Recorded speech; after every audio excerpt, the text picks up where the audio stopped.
Salut à tous les amis, j'espère que vous allez bien. Aujourd'hui on se retrouve pour une nouvelle vidéo. Avant-match du match Maroc-Brésil au stade Estadio Monterrey. Le mec il essaie d'être mexicain, je sais pas du tout les amis. Donc les amis, plus sérieusement, le 30 juin au stade Estadio Monterrey à 3 h du matin. Très très gros match des 16e de finale contre le Pays-Bas comme j'ai dit. Vraiment, les amis, j'ai préparé cette vidéo sérieusement parce qu'il y a des choses à dire et c'est pas vraiment une vidéo à prendre à la légère. J'essaie de faire j'essaye de faire des vidéos de plus en plus qualitatives. J'espère que vous le voyez, les amis. Et vous inquiétez pas, vraiment, dans quelques jours, bref, dans les jours qui suivent, n'hésitez pas à rester connecté à mes réseaux sociaux, à mon TikTok, à mon compte Twitch, je sais pas.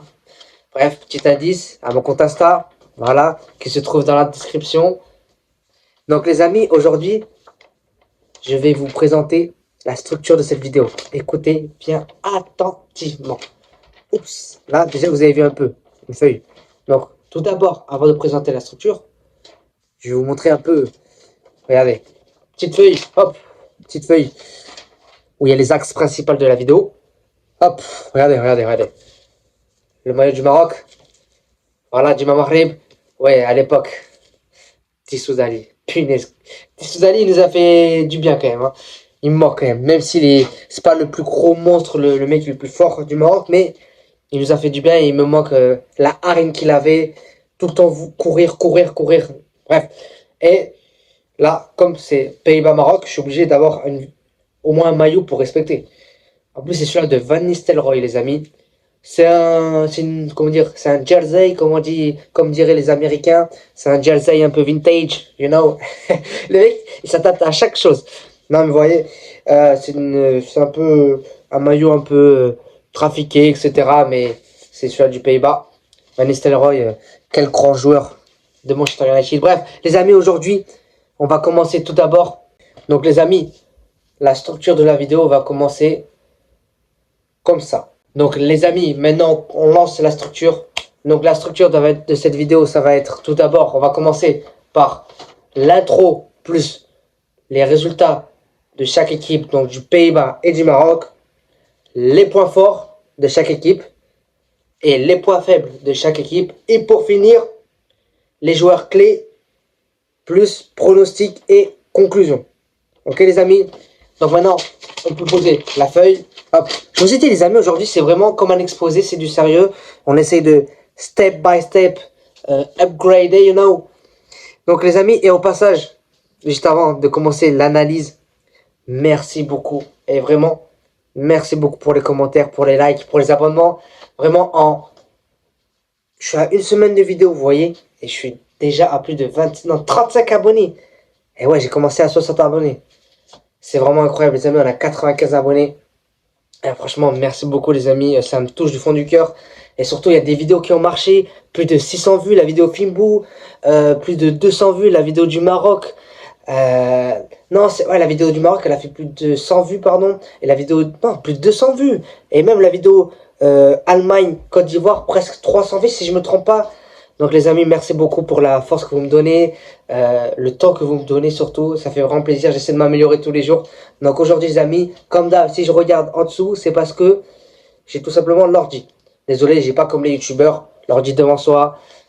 Sorry my man, sorry for the all. C'est le mec qui dit n'importe quoi, bref. Donc les amis, aujourd'hui on se retrouve on va parler tout d'abord, comme j'ai dit, de l'intro plus du résultat du groupe. Donc l'intro, je viens de le faire. Donc voilà. Maintenant, on va partir sur les résultats du groupe. Donc les résultats du groupe, les amis, on va commencer par le Pays-Bas. Le Pays-Bas, comme on appelle les Orange, ont terminé premier du groupe avec 7 points. Notamment le premier match, on s'en rappelle, j'ai fait un débrief. N'hésitez pas à aller la voir. 2-2 contre le Japon, 5-1 contre la Suède et 3-1 contre la Tunisie. Donc ça fait un total de 7 points. Donc les amis, maintenant on va passer aux points forts. Donc les points forts, on le sait très bien, mais il faut quand même le redire, très solide sur le papier et sur le terrain. Donc pour être plus précis, la défense, c'est une défense de classe mondiale. Personnellement, pour moi, c'est leur plus gros atout. On va parler d'abord de Virgil van Dijk. Virgil van Dijk, ça reste le patron, le leader, le capitaine, celui qui parle, celui qui porte la voix, celui auquel on a confiance. Vous voyez, c'est un très gros joueur. Il est quand même assez explosif sur les appuis. C'est un joueur qui a un grand gabarit. Il est là, il s'impose et il impose vraiment le respect au sein de cette défense. Excellent dans le jeu aérien, il a une très bonne lecture du jeu et de relance. Il reste l'un des meilleurs milieux centrales du monde, on le sait très bien. Il aurait pu avoir le ballon d'or en 2019, mais voilà, on va pas parler. Hein. Voilà, regardez juste le bruit au montage. Messi, Messi, Messi, Messi, Messi, immens Messi, encara Messi, encara Messi, encara Messi, encara Messi, encara Messi, encara Messi, encara Messi, encara Messi, encara Messi, encara Messi, encara Messi, encara Messi, gol, gol, gol, gol, gol, gol. Qui Van de Ven, très très très gros joueur. Même si à Tottenham c'est pas trop ça, ils ont failli être relégués. Bon voilà. Il est souvent utilisé en tant que latéral gauche. Vitesse, il a beaucoup de vitesse, il est explosif. Il maîtrise la couverture haute avec des relances assez précises. Il a, comment dire, il exploite très bien les transitions. Il est bon en transition offensive et même défensive. Il est rassurant, il est technique, il combine bien avec notamment Somerville, Crescencio Somerville. Il dédouble bien ensemble, même quand Memphis Depay rentre, c'est cohérent. Maintenant, on va parler de Jean-Paul Van Eke, qui joue à Brighton. Brighton, une moins bonne saison que l'année dernière, mais quand même, c'est quand même une saison, on va dire, potable pour eux. Titulaire en charnière avec Van Dijk, bon dans le duel aérien. Il a marqué, on se rappelle, si vous vous rappelez bien, malheureusement, désolé les Tunisiens, sur corner avec une tête. Faut exploiter pardon, cette faille contre la Tunisie, mais faire attention aussi, même si c'est pas une des plus grosses faiblesses du Maroc, attention les corners. Ça peut être très très dangereux. Donc il faut faire attention parce que ils sont pour moi l'un des meilleurs jeux de tête, le Pays-Bas, sur corner. Ils marquent souvent de la tête avec Gakpo, avec Van Eke, avec Van de Ven, avec Dumfries, avec Virgil van Dijk. En veux-tu, en voilà. Donc voilà, très intéressant la défense. Comme je l'ai dit, défense de classe mondiale.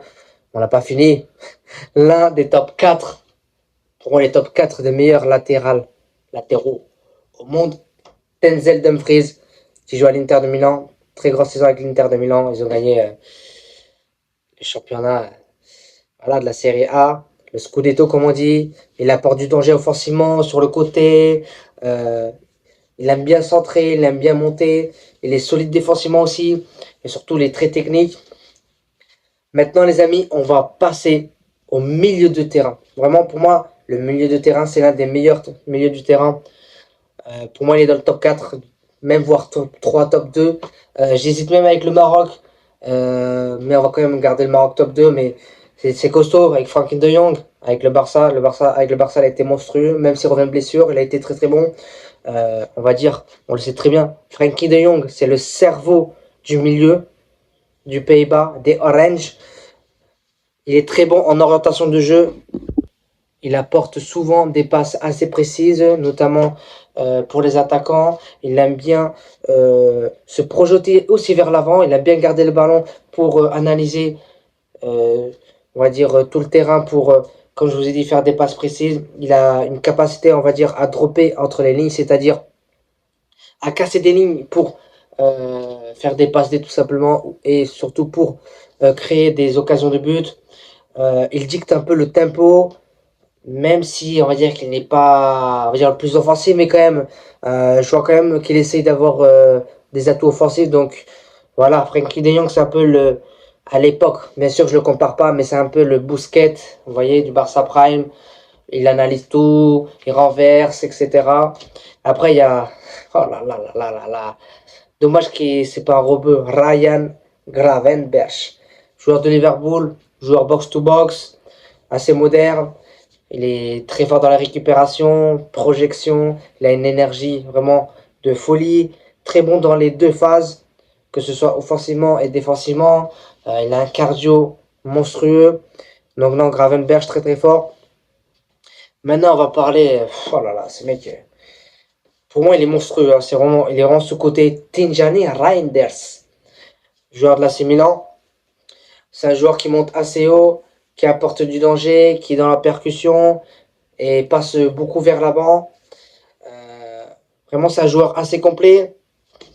Donc maintenant, les amis, on va passer à l'attaque. Franchement, l'attaque, on pourrait croire que c'est une de leurs faiblesses, surtout après l'Euro qu'ils ont fait, etc.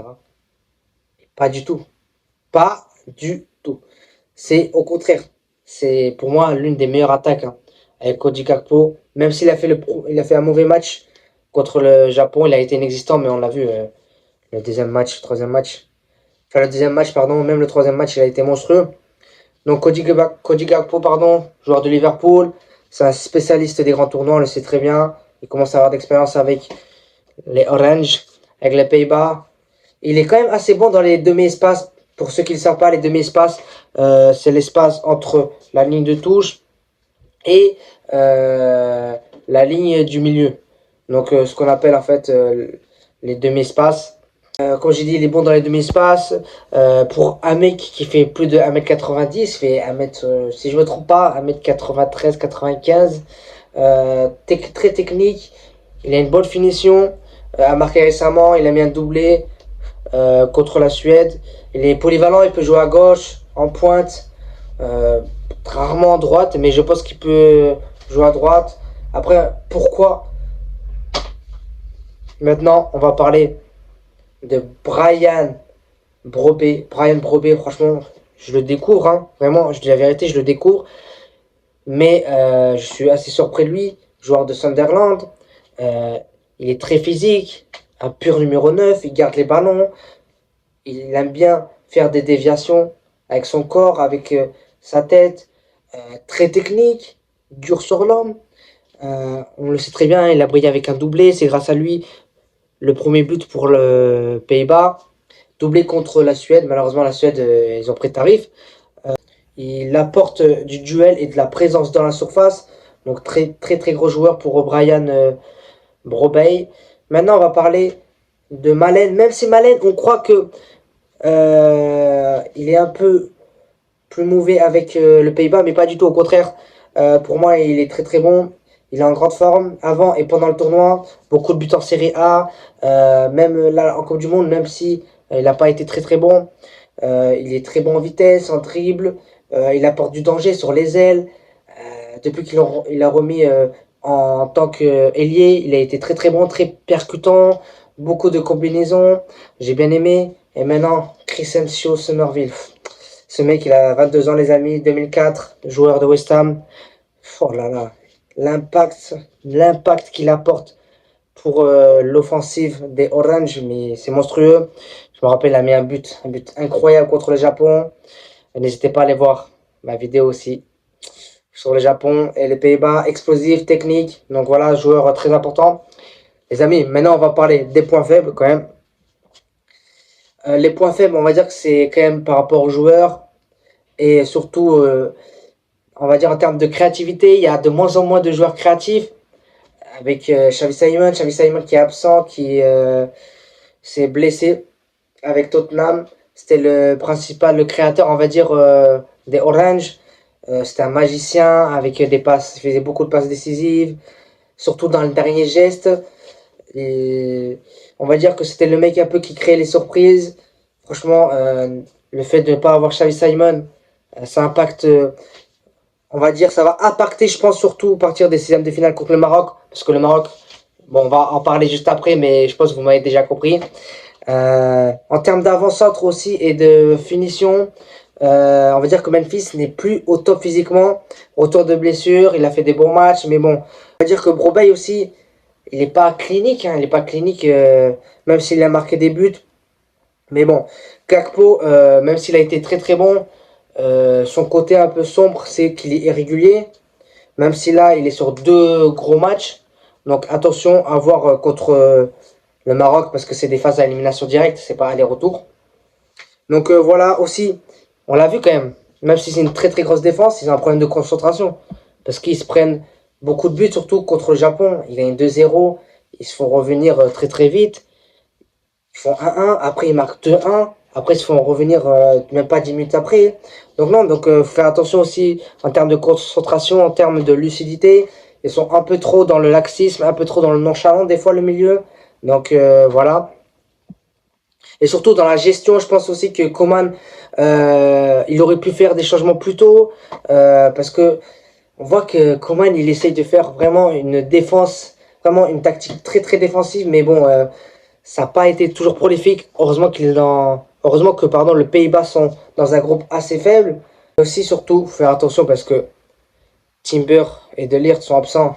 On le sait très bien. Et c'est des joueurs d'expérience. Donc, à voir avec les joueurs qu'ils ont. Mais pour moi, ils ont moins de profondeur de banc. Et puis voilà. Donc maintenant, les amis, les joueurs à suivre. Les joueurs à suivre. Clairement, mais vraiment, les amis, il n'y a aucune discussion pour moi. C'est Crescencio, Somerville, Van Dijk et Brobey. Dites-moi dans les commentaires si vous êtes d'accord avec moi. Mais voilà, pour moi, c'est les joueurs. Et aussi De Jong, Frankie De Jong. Mais pour moi, c'est les joueurs à surveiller pour le match contre le Maroc. Les amis, on va parler du Maroc. Le Maroc qui arrive deuxième du groupe C. Ex-aequo avec le Brésil. Mais on a fait quand même un très très gros parcours en phase de poule pour cette Coupe du Monde 2026. On peut le voir avec le 1 partout qui a été monstrueux contre le Brésil. Le 1-0 contre l'Écossais qui a été très concluant. Mais bon, il y a toujours des nuances. Mais ça, je l'ai déjà dit en vidéo. Donc, n'hésitez pas à aller voir aussi le match Écosse-Maroc et Maroc-Brésil. J'ai déjà fait les résumés. Et oui, les amis, on est partout, les amis. Et le dernier match, on le sait très bien, il y a beaucoup de négatifs, surtout sur la première mi-temps. Mais bon, on va pas en parler. Mais quand même, on a gagné 4-2, c'est le plus important. Donc, voilà. Donc, pour moi, les amis, le résultat... Je l'ai déjà dit, du coup. Le résultat. Ah, je l'ai pas dit, le résultat. Le résultat 4-2 pour Maroc contre Haïti. Et puis voilà. Donc, les amis, maintenant, on va passer tout simplement au point fort pour moi du Maroc. Les points forts pour moi du Maroc, déjà, on le sait très bien, c'est la cohérence tactique. Surtout avec le 11 de départ. Je précise, hein, avec le 11 de départ. Hein. Pas avec Amrabat, tout ça. Non, non, non. Pas avec Salah Eddin et tout. Vraiment pas. Pour moi, les amis. Le point fort, on va dire, du Maroc, c'est la cohérence tactique en termes de phase de jeu offensive et des phases de jeu défensive. On arrive très très bien, les amis, à être cohérent, à savoir défendre, pardon, ensemble et savoir attaquer tous ensemble. On arrive à bien défendre correctement quand on est cohérent et on a envie de travailler pour tout le monde et pour le collectif. Pas vrai, Brahim Diaz? Voilà, petit clin d'œil à Brahim Diaz. Fais attention à toi, frérot. Non, on est monstrueux quand on joue pour tout le monde. Mais voilà. Donc, défense. On a une défense assez solide. Et comme je l'ai dit, une discipline tactique. Notamment avec El Capitano, El Achraf Hakimi. Grand joueur du PSG. Mais qui a 3 Ligues des Champions, quel monstre. Vraiment, pour moi, c'est le leader absolu. On l'a vu avec le match contre Haïti. Et je l'ai dit dans mon débrief Haïti-Maroc. N'hésitez pas à aller le voir. Je ne vais pas préciser un peu plus pour Achraf Hakimi, mais bon, on le sait très bien, il est explosé sur le côté droit, des montées dangereuses, des centres assez précis, il commence à progresser défensivement, il a marqué aussi, il a apporté, pardon, et il a apporté beaucoup d'aspects offensifs, il a été très important, il a marqué contre l'Écosse, en tout cas c'est une des contributions, non c'est une des contributions clés contre l'Écosse, parce que c'est Ismaïl Sabari qui marque, toujours parmi les meilleurs latérales du monde. Et voilà, il porte l'équipe tout simplement. Malheureusement, Naya Fekir, il n'est pas là. Mais bon, on sait très bien que c'est le point fort de la défense. Mais Shadir Riyad, comme je disais, Shadir Riyad, monstrueux. Charnière vraiment très très fiable et pas friable. Nuance. Très rassurant sur les relances, très rassurant contre les 1v1. Pas comme Salah Eddin, contre le joueur haïtien. Désolé d'avance, je connais aucun joueur haïtien malheureusement. Mais voilà, bon, dans les duels aériens, dans la relance, donc très rassurant. Aussi, notre point fort, c'est aussi Noussel Mazraoui. Mazraoui, pardon, il a été monstrueux, polyvalent, latéral gauche, latéral droit, bon en phase défensive et offensive. Il aime bien les blocs bas, les transitions rapides. Donc voilà, pour moi, c'est une arme, on va dire, massive pour le Maroc. Et aussi, pour moi, c'est le mental. C'est le mental qu'on a au Maroc. On l'a vu contre Haïti. On aurait pu tomber très rapidement dans un gouffre, mais pas du tout. On s'est réveillé, on a été sérieux, on a été lucide. Malheureusement, il y a des points faibles. Les points faibles, avant de commencer, les amis, j'ai oublié un point fort quand même. C'est quand même Brahim Diaz, l'aspect créatif, joueur du Real Madrid, avec 2 buts, notamment, dont un, euh, enfin 2 passes D, pardon, dont un avec le Brésil, avec Ismaïl Sabari, ça rappelle très bien, et un contre l'Écosse, passe D à la première minute, à 1 minute et 8 secondes pour Ismaël Saibari.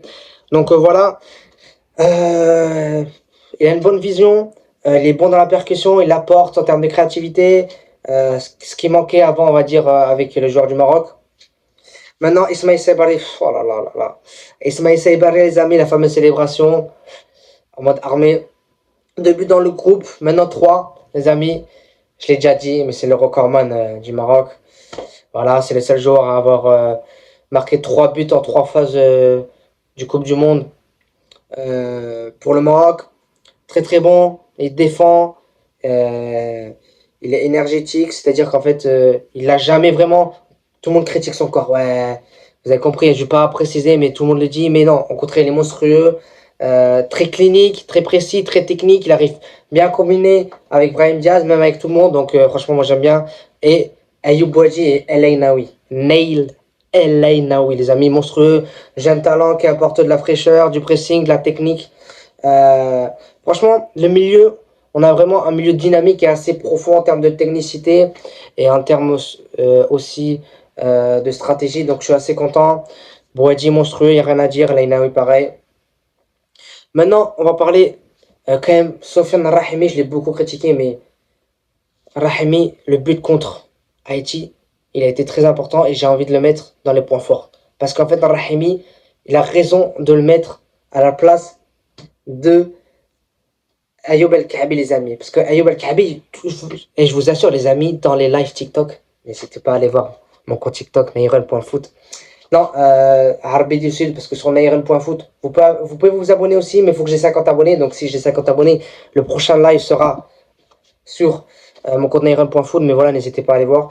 Je disais pareil, je disais que je le critiquais beaucoup, mais à la fin, en fait, il est très important, il est plus impactant que Ayoub El Kaabi. Ayoub El Kaabi, franchement, il a été désastreux, il m'a déçu alors qu'en à la CAN 2026, il a été monstrueux, mais bon. Voilà, Sofiane Rahimi, très bon en finition, franchement, je suis assez choqué, et surtout, il fait beaucoup d'efforts défensifs, offensifs, il embête beaucoup la défense adverse. Donc voilà, les amis, maintenant, malheureusement, c'est triste à dire, mais on va parler des points faibles. Les points faibles, les amis, c'est le manque de précision. Euh, on a un manque de précision, mais assez véridique, on va pas se le cacher. Euh, Beaucoup de fois, mais beaucoup de fois, on peut marquer 3, 4, 5, 0, même 2, 3, 0 en première mi-temps et être tranquille et pas du tout. Soit on marque 0 but, soit on marque un but et après on stresse tout au long du match. Donc les amis, pour moi, c'est un truc vraiment à améliorer. Mais malheureusement, pour moi, il manque Igaman. Vraiment, il manque pour moi Igaman. Un vrai numéro 9, c'est le R9 du Maroc. Mais voilà, j'espère qu'il va revenir très très fort, Inch'Allah, dans les prochaines compétitions. J'espère qu'il va être là. Donc voilà les amis. Les amis, maintenant, on va parler un peu des joueurs clés du Maroc. Pour moi, c'est Achraf Hakimi. Même si on critique, c'est Brahim Diaz, Ayoub Bouadji et El Ainaoui. Et je vais mettre un dernier quand même, parce que c'est important. J'hésite entre Nousser et Ismail. Tu sais, on dirait que c'est mes potes, hein, comment je parle. Non, allez, on va dire Ismail Saibari quand même, parce que c'est quand même le buteur. Mais voilà, je mettrai un sixième bis, on va dire. Si je dois mettre, c'est Nousser Mazraoui, El Haj Mazraoui. Et voilà, les amis. Donc, on finit sur les pronostics. Les pronostics, maintenant, je peux le dire. Pronostics pour moi, les amis. Je vois une victoire sérieusement et surtout objectivement. Je sors de ma tête le côté marocain 2 secondes. Vraiment, pour moi, objectivement, je dirais soit un 3-1 ou un 2-1 pour le Maroc. Donc, victoire du Maroc 3-1 ou 2-1. Et le dernier mot, ça sera 3-1, victoire du Maroc. Et hashtag, entre guillemets, 2-1 pour le Maroc. Je pense que ça va être un match très serré. Même si je pense que aussi, hein, les Pays-Bas ont largement les capacités et ils sont favoris. Pour moi, ils sont clairement favoris, les amis, contre le Maroc. Et je pense qu'ils peuvent gagner contre le Maroc. Mais bon, moi, j'y crois à la victoire du Maroc. Et je sens que Mohamed Wahabi, il va nous choquer encore plus avec son schéma tactique. Je pense qu'il va changer. Pas changer les joueurs, mais je pense que, au contraire, on va être encore plus dans un côté, dans un schéma plus hybride où tout le monde bouge. Un peu comme à la Luis Enrique au PSG, les amis. Hein. Donc voilà, les amis, ça sera tout pour cette vidéo. En tout cas, j'espère que vous avez aimé. J'espère que vous avez réussi à rester jusqu'au bout. Et je remercie vraiment à tous ceux qui sont restés jusqu'au bout. Les amis, on va finir sur une note encore plus positive que cette vidéo. Les